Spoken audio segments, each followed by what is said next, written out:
Impôts et justice sociale, le podcast francophone du réseau Tax Justice Network. Bienvenue à Impôts et justice sociale, le podcast qui vous parle en français de la justice fiscale en Afrique et dans le monde. Je m'appelle Idriss Lynch. À la une ce mois. Ce mois, nous parlerons d'une seule chose, la participation des sociétés civiles Afrique francophone à l'alternative.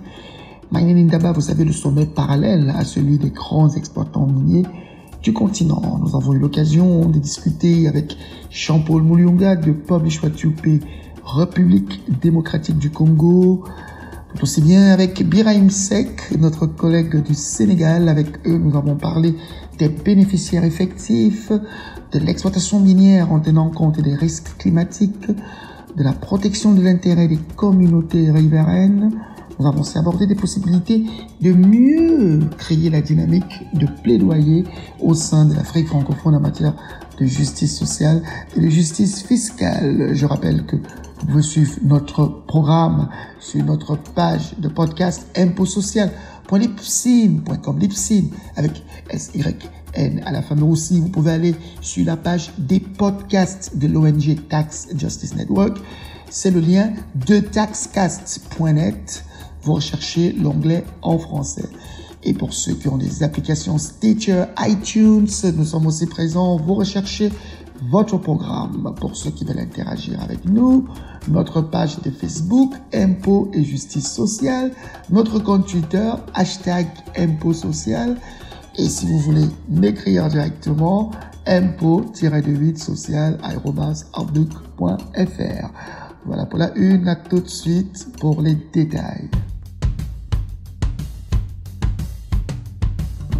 Madame, Monsieur, nous revenons avec nos podcasts sur la justice sociale et la justice fiscale en Afrique francophone et dans le monde, avec deux longs échanges, mais très intéressants, parce qu'ils engagent deux acteurs majeurs de la société civile dans deux pays importants, la République démocratique du Congo, le cœur minier de l'Afrique, mais aussi le Sénégal, le futur Eldorado pétrolier et gazier.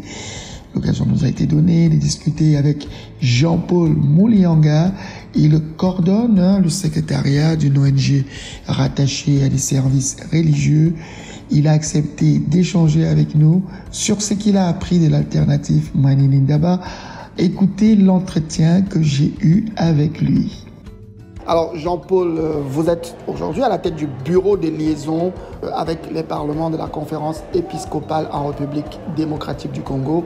Vous êtes venu à ce Alternative Mining Indaba où on discute de comment est-ce que les projets miniers peuvent se faire tout en favorisant les questions de développement. Alors, en quelques mots, qu'est-ce que vous avez appris lors de cette édition de 2023 et que vous pensez pouvoir implémenter dans votre pays, la RDC? Merci beaucoup, M. Lynch. Pour nous, d'abord, c'est une première participation, ça, je porte à votre intention, grâce à notre appartenance au réseau Tax Justice Network Africa. Mais ce que nous avons appris ici, c'est que l'union fait la force d'abord. Chez nous, nous avons des organisations qui travaillent spécialement sur cette question. Et certains sont venus ici. Donc, le premier apprentissage que moi je vois personnellement, c'est que seul on ne pourra rien faire. Il faut qu'on se mette ensemble au niveau continental, certes, mais d'abord en commençant dans nos États. Et aussi, pour nous, la RDC, il nous faut absolument un renforcement des capacités pour être pointillés sur ces questions de justice fiscale, de fiscalité, d'incitation fiscale et tout. Alors, vous parlez de créer des réseaux, c'est justement ce que Tax Justice Network a travaillé à faire au cours de ces 10 dernières années, et même ces dernières années. Vous avez aussi parlé d'incitation fiscale, c'est un gros problème en République démocratique du Congo, où le gouvernement pense qu'il faut attirer les investisseurs en leur donnant plus de cadeaux fiscaux. Vous avez travaillé dessus. Comment est-ce que vous vivez cela et qu'est-ce que vous reprochez à ces mécanismes qui sont accordés par les hommes politiques? Ces mécanismes, apparemment, s'ils ne sont pas transparents, vont bénéficier à cette élite politique et autres, sans véritablement bénéficier à la population. Et il y aura un manque à gagner aussi dans les trésors publics, parce que les régies financières ne vont pas récupérer ce qu'ils auraient pu récupérer si ces entreprises-là s'acquittaient quand même de leurs charges. Oui. Voilà, donc c'est un manque à gagner, ce sera un manque à gagner terrible. Et surtout maintenant avec on est en train de favoriser des zones spéciales. Les zones économiques spéciales, oui. C'est qui est vraiment un problème. Oui, autour de Kinshasa. Bien sûr. Et je pense que ce sera vraiment un manque à gagner. On a besoin de ressources pour relancer l'économie. Vous savez qu'avec la guerre à l'Est, presque tout ce que produit va de ce côté-là. D'après les gestionnaires publics. Déjà, il n'y a pas assez de ressources, mais en plus, on fait des cadeaux à des entreprises qui viennent pourtant tirer des bénéfices. Mais voilà. Comment est-ce que la population vit cela? Est-ce que la population est au courant de ce cadeau que les élus ont accordé à des étrangers, des entreprises étrangères, pour venir tirer les ressources dans le pays? À mon avis, la population n'est pas vraiment encore sensibilisée. On a un travail à faire pour la sensibiliser. Elle pense, ces élites politiques leur parlent d'emplois qui seront créés. Voilà. Oh, mais évidemment, c'est difficile de créer un emploi pour un pygmée, par exemple, qui vit dans la forêt. Justement. Mais quand ces emplois seront créés, les élites politiques, souvent, ils les rétribuent à leurs militants. À leurs militants. Donc, leurs militants politiques. Voilà, leurs militants politiques. Et vous n'apprendrez même pas qu'il y a un appel d'offres ou c'est pas tel poste. Non, généralement, c'est ça. Donc, les autochtones, là, seront les dindons de la Faxe. Il y a donc une redevabilité qui semble être créée autour de l'Église catholique en RDC. Pourquoi finalement l'Église catholique se croit être obligée de monter au créneau? Parce qu'à la base, les hommes de Dieu sont là pour apporter la paix pour les méchants et pour les bons. Mais comment se trouve-t-on à devoir être militant pour une meilleure justice sociale? C'est pratiquement ce qu'on appelle chez nous, ce qui est promu par l'enseignement social de l'Église. Donc c'est un accompagnement du processus de gestion du pays qui est différent de l'engagement politicien. C'est un engagement politique. C'est un engagement politique social. Social, pas politicien. C'est pas politicien. On ne fait pas la politique pour la politique. C'est ça. Mais on est là pour d'abord dénoncer ce qui ne va pas. Être des tireurs, sonnette d'alarme. Quand quelque chose ne va pas dans la société, on doit tirer la sonnette d'alarme et sensibiliser les gens pour se mobiliser afin de corriger ce qui ne va pas. Donc, ce n'est pas la politique politicienne, ça je tiens vraiment à les souligner. C'est plutôt un engagement pour la société, pas seulement pour les catholiques, mais pour toute la société, même pour ceux qui ne croient pas. Donc, et là, j'ai à votre intention, nos ecclésiastiques ne font pas la politique. Mais nous, les leaders laïcs, nous sommes appelés à être les sels de la terre, donc dans la politique pour la transformation. Voilà. C'est assez intéressant parce que jusque-là, la société civile a toujours été conçue comme étant un pôle d'expertise privée qui décide de travailler pour une cause. Alors, peut-être vous n'êtes pas l'homme de Dieu, mais vous appartenez au corps des hommes de Dieu. Aujourd'hui, il y a plusieurs urgences. Il y a par exemple la justice sociale pour un meilleur cadre de vie pour les populations. En RDC, c'est quand même un problème. Les enfants ne vont pas à l'école, ils n'ont pas de quoi s'habiller, ils ne peuvent pas se soigner normalement. Mais de l'autre côté, il y a la transition énergétique qui va apporter des restrictions qui impactera aussi ces populations. Mais on dit que c'est nécessaire. Alors, du point de vue de l'homme social que vous êtes, l'homme de Dieu, c'est un homme social qui rencontre des populations. Du point de vue de l'homme social, quelles sont les urgences de votre point de vue? La transition énergétique est-elle une urgence? Le bien-être des populations est-il une urgence? Qu'est-ce qui est l'urgence tel que vous le vivez sur le terrain? Tel qu'on le vit sur le terrain, ça n'engage que moi parce que l'épiscopat, c'est canaux d'expression avec le secrétaire général qui est porte-parole des évêques. Je travaille avec les circuits. Là. Il va de soi que c'est le bien-être des populations qui est l'urgence parce que tout est à faire, tout est à refaire ou à faire dans notre pays. Et surtout pour les communautés locales qui vivent vraiment dans la précarité la plus totale. Donc pour nous, en tout cas, c'est d'abord le bien-être de ces populations-là qui va sûrement préoccuper toute l'action de l'Église. D'accord. Alors, Tax Justice Network a bâti les piliers de la justice sociale sur un ensemble de points, notamment comme la mobilisation effective des revenus, la redistribution équitable du paiement de l'impôt et aussi des revenus qui sont collectés. La représentation, il faudrait que les populations soient représentées et puis la retarification de l'économie qui permet quand même que, par exemple, les coûts d'accès aux hôpitaux soient rabaissés parce qu'on a construit avec des impôts. Alors, nous avons pas mal d'outils. Mais de votre point de vue, vous observez aussi le mouvement de la société civile internationale. De votre point de vue, comment une organisation comme Tax Justice Network peut aider le groupe d'acteurs de la société civile que vous représentez en RDC? Merci beaucoup. Je vous informe que nous sommes membres nous-mêmes de Tax Justice Network Africa au niveau de mon bureau de liaison avec les parlements, commission justice et paix, depuis 2012. Nous siégeons même dans les conseils exécutifs de Tax Justice, ce qui nous permet d'influencer quand même certaines positions. Mais l'appui de Tax Justice est vraiment fondamental pour nous parce que d'abord c'est dans le renforcement des capacités, pas seulement de nous, même de nos parlementaires. Certains agissent vraiment en ignorance. Et nous avons salué par exemple l'appui de Tax Justice Network Africa dans la constitution d'un caucus. Pour la première fois en RDC, une équipe forte était venue là-bas avec la présidente panafricaine, là c'est une sud-africaine, qui était venue en RDC avec des techniciens de Tax Justice.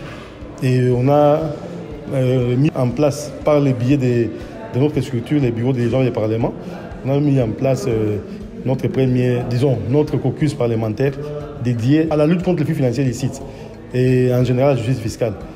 Et on a eu une première occasion de formation pour des députés à Dakar, et après Dakar, Lusaka. Donc ça commence à prendre, mais on a encore besoin vraiment d'être renforcé.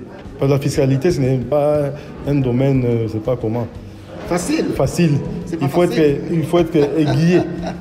Notamment, on aura besoin de l'appui de cette Tax Justice pour nous renforcer, mais aussi pour nous aider à mener certains plaidoyers au niveau, par exemple, des ensembles économiques sous-régionales et même régionales au niveau de l'Union africaine. Non, mais je pense pour faire porter haut notre voix, qui est peut-être encore un peu... Non, je pense, Jean-Paul, que c'est une doléance cohérente. Tax Justice Network, c'est son souci aujourd'hui. On développe un hub Afrique francophone parce qu'on veut avoir plus d'expertise en Afrique francophone. Nous espérons pouvoir être à la hauteur de vos demandes et de vos besoins. Et là, peut-être que si vous aviez quelque chose de précis à demander. Oui, voilà, précisément, justement, nous avons les soucis, même dans Tax Justice, toutes ces années, on parle de la francophonie, qui semble être un peu laissée pour compte. Je vais vous renseigner. Nous avons porté ces flambeaux. Et Tax Justice envisage des réformes. On a participé dans ces consultations pour justement développer l'action en faveur de la justice fiscale dans notre zone Afrique francophone. Et même nous-mêmes, nous sommes en train de proposer un projet concret pour l'Afrique francophone, oui. C'est dans ce sens que Tax Justice Network continue d'avoir un chercheur Afrique francophone que je suis humblement. Je te remercie, Jean-Paul, et on continuera cette discussion parce que la bataille pour la justice fiscale et la justice sociale est importante en Afrique. Peut-être un dernier mot à ceux qui vous écoutent? Un dernier mot, c'est d'inviter mes compatriotes à s'intéresser à la fiscalité parce que nous nous plaignons des conditions médiocres d'existence, nous nous plaignons de beaucoup de choses. Même la guerre qui est à l'Est là, ce sont des flux d'argent qui sont détournés, ça a été démontré. Évidemment. Donc si mes concitoyens s'intéressent à cette question de fiscalité, puis des finances en général, je pense que... On commencera à amorcer un cercle vertueux de solutions. Voilà. Et sans cela, on ne va jamais décoller, parce qu'il nous faut des ressources financières. Et nous comptons beaucoup sur vous pour nous aider à être à la hauteur, techniquement. Merci Jean-Paul, et j'espère que nous serons à la hauteur de vous aider. Je vous remercie, monsieur Lange.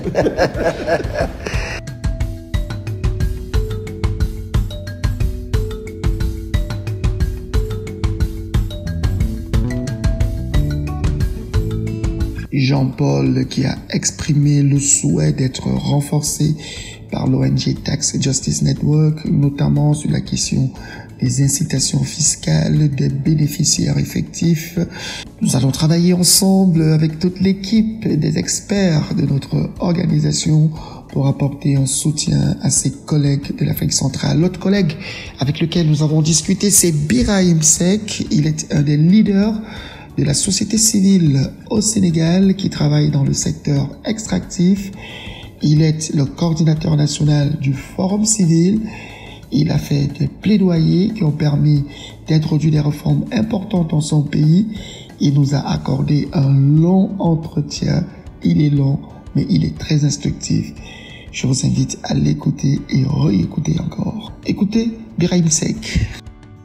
Alors, Birahim Seck, je te remercie d'intervenir sur le podcast du réseau Tax Justice Network.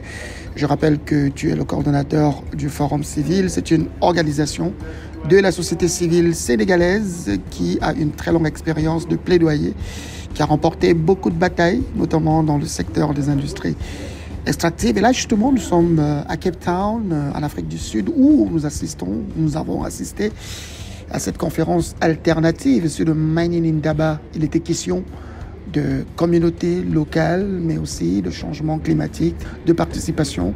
Pour vous, qu'est-ce que ça a représenté de participer à cet événement? Merci beaucoup, mon cher Idriss. Nous pensons que le Mining Indaba est une très belle opportunité, non seulement pour les organisations de la société civile, mais également pour les États. Pour les États, en tant que détenteurs ou bien acteurs qui doivent mettre en œuvre les politiques en matière de mines, mais également en matière de tout ce qui est extractif au niveau africain. L'alternative Mining Indaba également est une opportunité pour les organisations de la société civile de revoir, surtout d'échanger, de revoir leur stratégie en matière de protection, de plaidoyer dans cet extractif au profit des communautés. Nous pensons fondamentalement que les organisations de la société civile devraient continuer à développer des plaidoyers pour défendre les intérêts des populations. Nous ne sommes pas l'État, mais nous sommes dans une obligation de dialoguer avec les collectivités territoriales, de dialoguer avec l'État, mais également de dialoguer avec les entreprises pour que les ressources qui sont exploitées au niveau africain puissent profiter aux communautés, donc aux populations. Autrement dit, il y a un besoin en Afrique d'une justice sociale, d'un accès aux services sociaux de base en matière d'éducation, en matière de santé, en matière de protection sociale et surtout en matière d'accès à l'énergie de façon globale, à l'électricité en particulier. C'est vrai que la thématique de cette année tourne autour de la transition énergétique. C'est vrai, c'est un terme à la mode au niveau mondial, reprise également par les États africains. Mais tout d'abord, je pense que ce qui est intéressant pour les Africains, c'est l'accès, d'accéder à l'énergie. La sécurisation énergétique plutôt que la transition énergétique.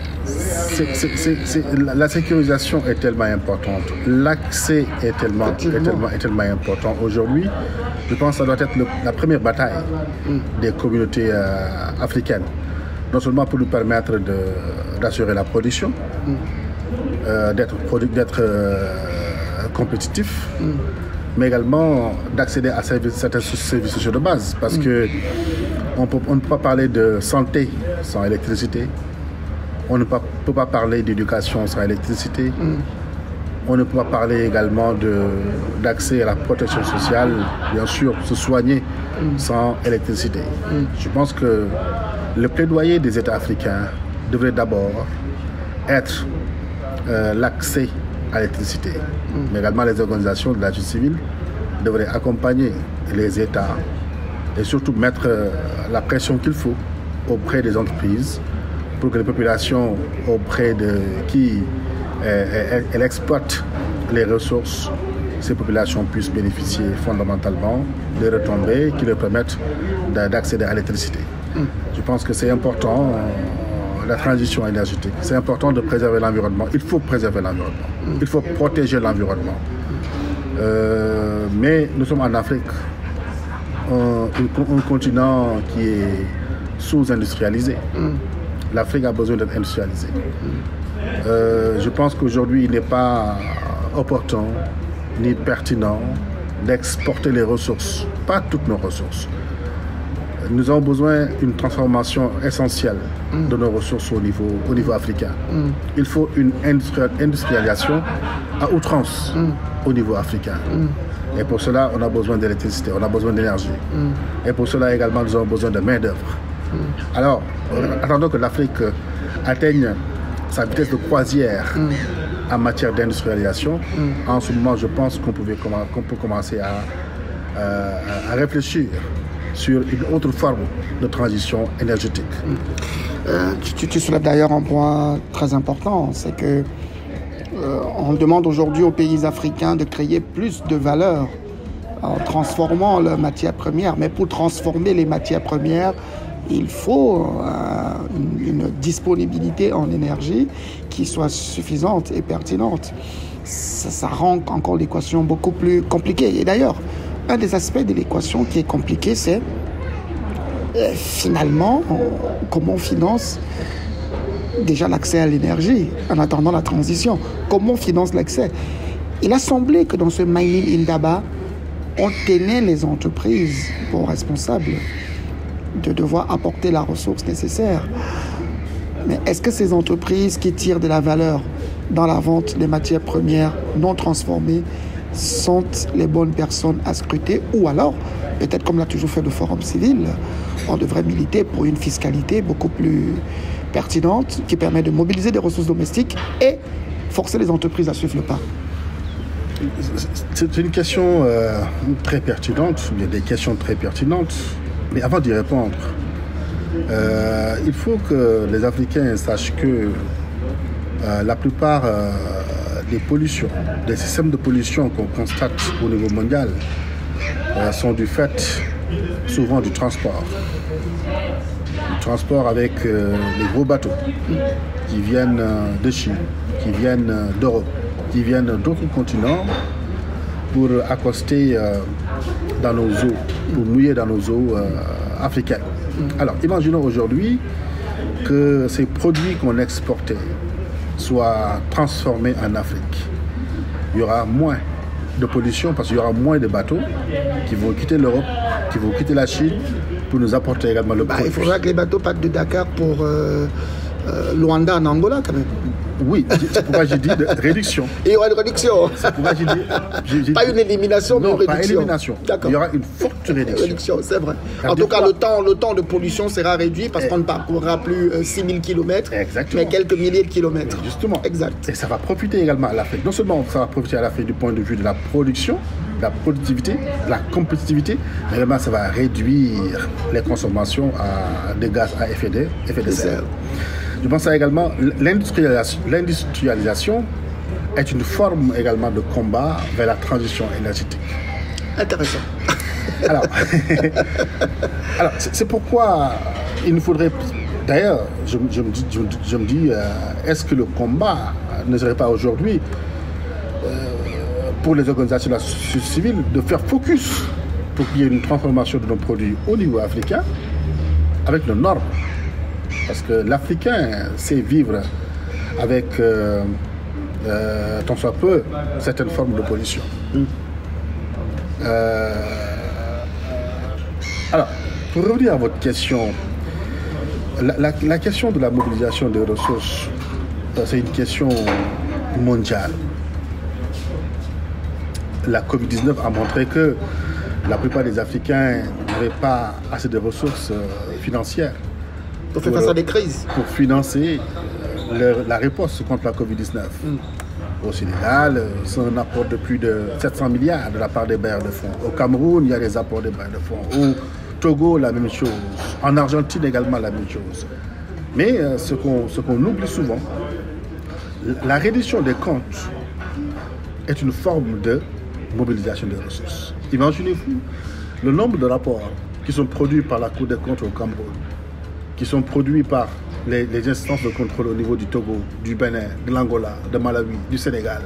Imaginez-vous que ces différents États africains acceptent que ces dossiers soient poursuivis devant la justice et que les fautifs soient poursuivis et qu'ils payent des actes également s'ils sont coupables.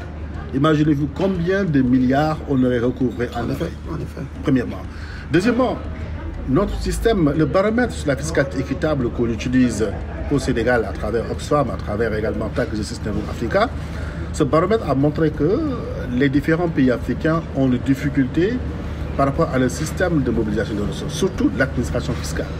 Nos administrations fiscales ne sont pas assez efficaces dans la mobilisation de ressources, du fait également de manque d'effectifs, pas du fait de manque de professionnalisme. Non, ils sont professionnels, mais il y a un déficit d'effectifs. Il y a également un système de fuite fiscale qu'on constate souvent au niveau de l'administration fiscale. Il y a souvent également une mémise de la politique dans certaines régies financières. C'est pourquoi il y a un besoin de repenser nos administrations au niveau africain pour être beaucoup plus efficaces dans la mobilisation de ressources. C'est clair. Le secteur informel, également en Afrique, on a un secteur informel qui est assez fort. C'est un secteur où la mobilisation de ressources n'est pas assez conséquente. Oui, mais ce que nous disons à Tax Justice Network, je te laisse revenir dessus, c'est que le secteur informel a beau être très étendu, mais le volume d'activité, la valeur qu'il génère reste beaucoup plus faible en termes d'exposition aux flux financiers illicites que ce que les grandes entreprises oui, j'en viens. Je ne suis pas en train de faire la corrélation entre le poids des flux qu'on constate au niveau du secteur informel et le poids des flux qu'on constate au niveau des entreprises. Je suis en train d'expliquer, je suis en train de dire que au niveau du secteur informel, il y a une possibilité de mobiliser tant soit peu de l'argent. Bien sûr. Pour que les citoyens... C'est surtout l'informel minier, le secteur artisanal minier. Exactement, qu'ils puissent participer à l'effort de guerre. Bien sûr, bien sûr. C'est une possibilité. Bien sûr, bien sûr. Alors, maintenant, je reviens à votre cible fondamentale, les grandes entreprises. Aujourd'hui, on parle de transparence, on parle d'accès à l'information, du fait de certaines normes qui sont produites par les États, mais également du fait des normes qui sont produites par les standards ITIE. Mais il faudrait qu'on fasse attention. Même s'il y a les standards, les normes ITIE a permis d'accéder à certaines informations, mais c'est des informations qui poussent vers la constatation. On constate ce que les entreprises donnent aux différentes communautés. Mais la pertinence de ce qui est déclaré nécessite un travail supplémentaire de plaidoyer. Absolument d'accord. Il y a un besoin aujourd'hui que les États africains ne se contentent pas uniquement au standard minimum, même universel proposé, universel entre guillemets, proposé par la norme ITIE. On doit avoir des politiques plus effectives. D'où la nécessité aujourd'hui, en tout cas c'est une proposition, que l'Union africaine puisse porter un projet, directive ou bien de traité, qui puisse permettre d'avoir un standard africain sur la responsabilité sociétale d'entreprise. Comment les entreprises devraient faire pour alimenter ou bien couvrir les besoins qui sont exprimés directement par les populations. C'est ça qui manque en fait sur la chaîne d'efficacité des fonds qui sont générés et qui vont directement vers les populations. Des entreprises se disent, oui, nous on finance des écoles, oui, on achète des ambulances. Mais est-ce qu'ils sont concertés avec les populations? Non. Est-ce que les populations également, à qui on donne des ressources, rendent compte? Non. J'ai d'ailleurs appris à Dakar, dans le cadre des industries extractives, qu'il y a des sociétés qui payent des maillots de foot pour des villages. Absolument. Et ils disent qu'ils ont fait de l'ESG parce qu'ils ont payé des maillots de foot. Ils payent des maillots de foot, ils donnent de petites sommes à des marabouts, ils font des clôtures. Mais c'est vrai. Des marabouts? Oui, bien sûr. Ils font des murs de clôture pour certaines écoles. Ils donnent également des transports pour certains enseignants. Ils donnent également des moutons de tabaski pour certaines personnes. Et naturellement, ils vont comptabiliser ça comme étant des dépenses sociales. Non, pas du tout. Alors, c'est pourquoi je dis que l'Union africaine aujourd'hui doit penser à un standard sur la responsabilité sociétale d'entreprise, où on saura fondamentalement que les ressources qui proviennent des entreprises vont directement vers les populations. Mais autre aspect, si on prend le cas spécifique du Sénégal, mais il y a des fonds qui sont mis en place par la loi, par l'autorité, soit par décret. Des fonds qui sont destinés aux communautés, aux femmes en particulier. Je peux donner l'exemple de l'article 115 du Code minier qui instaure également un fonds d'appui au développement des collectivités territoriales. Oui. Mais ce fonds jusqu'à présent n'est pas applicable. Alors que les ressources qui doivent alimenter ces fonds sont là.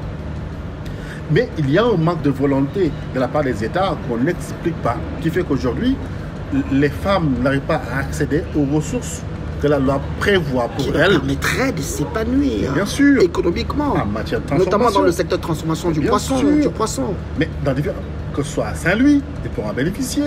À Kayar, elles pourront en bénéficier. Dans les zones d'exploitation minière, à Taïbandiaï, à Mboro, à Ngunjan, à Tomblankoto, à Mako, à Saraya, partout. Il y a des populations qui ont besoin de ces fonds. Mais malheureusement, l'État ne bouge pas en tant que tel. L'État litieux se contente des résultats issus du rapprochement des données entre les entreprises et l'État. Uniquement. Et ce qui est quand même écœurant, c'est que c'est litieux qui se comporte comme étant un chargé de communication des entreprises en disant que oui, les entreprises ont injecté tant de milliards. C'est pas à litieux de le dire. C'est pas à litieux de dire voici les montants qui sont injectés par les entreprises dans les communautés, ou bien pour les entreprises, ou bien pour les fournisseurs. C'est pas le travail. Une entité étatique qui supervise les paiements sociaux des entreprises. Absolument. Et ajuste cela à la fiscalité effective. Absolument. Mais nous tenons également des exonérations dans certains extractifs au niveau du Sénégal et dans d'autres pays. Donc, ce qui fait qu'aujourd'hui, il y a une perte énorme de ressources dans cet extractif qui devait profiter à l'État, qui devait également profiter des résultats qui sont issus du rapport de litieux, alors que litieux ne fait que de la constatation. Malheureusement. Birahim Seck, merci. C'est moi qui vous remercie.